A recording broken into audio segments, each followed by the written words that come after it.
Good day, I'm Stacey Ann Smith, and this is your Jis News for Thursday, May 15. Prime Minister Portia Simpson-Miller has established a committee to come up with solutions to electricity theft and related matters. The committee, which comprises government officials as well as representatives from the Jamaica Public Service JPS, will be chaired by Energy State Minister Julian Robinson. Its first meeting will be held next week. The decision to form the committee followed a meeting with the Prime Minister, JPS officials and other government members at Jamaica House on Wednesday. The Prime Minister made it clear that the government did not support the theft of electricity, but said JPS had to find a way to deal with illegal connections without punishing legitimate customers. Earlier this week, JPS reduced the number of hours that power was supplied to select communities in Kingston, St. Andrew and St. Catherine because the majority of persons in those areas were stealing electricity. JPS later ended the restrictions following a cease and desist order from the Office of Utilities Regulation. A statement from Jamaica House says the Light and Power Company regrets not having dialogue with government prior to its decision and has also apologized to its paying customers who were affected by the power cuts.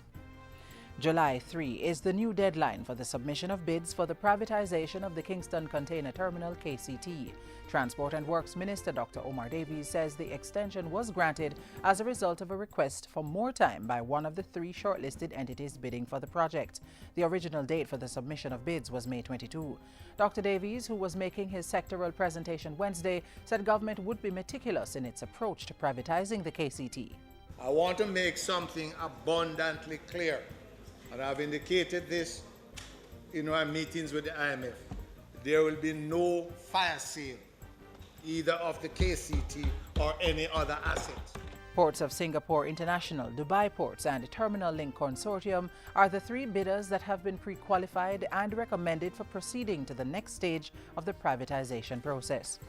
We expect, Mr. Speaker, by August to September, the provisional preferred bidder should be selected, followed by contract award and signing in another 2 to 3 months. Meanwhile, privatization of the Norman Manley International Airport, NMIA, is expected to take place by the middle of next year. The Development Bank of Jamaica, as the Secretariat, and the IFC, International Finance Corporation, as the financial advisors, have been pursuing the privatization of the airport. The Transport Minister says NMIA's property will continue to be owned by the government and dredging arrangements are to be part of the negotiations. He told Parliament that privatizing NMIA was expected to address significant deficiencies in the physical plant and put the airport in a position to meet the requirements of its license under the Airport Economic Regulations 2002 Act. The Ministry of Local Government and Community Development has begun to implement aspects of its Local Economic Development Support Program, LED-SP. Through the Social Development Commission's SDC's National 2020 Community Cricket Competition, communities will get the opportunity to promote small businesses in their areas. With all the economic challenges that the country faces, getting the communities to be self-sufficient by making their products and services will help to ease the burden in creating economic opportunities. Minister R. Scott was speaking at the launch of the SDC's National 2020 Community Cricket Competition. Over 276 teams from different communities across the island have registered for the competition, which began on May 11 and will end on August 24. The theme for this year's cricket competition is Think Community, Think Business. And finally, as government continues to engage young people in agriculture, another school has started to use greenhouse technology to boost crop production. The New Forest Primary, Junior High and Infant School in Manchester officially opened its greenhouse last week, which boasts a computerized system to fertilize the crops.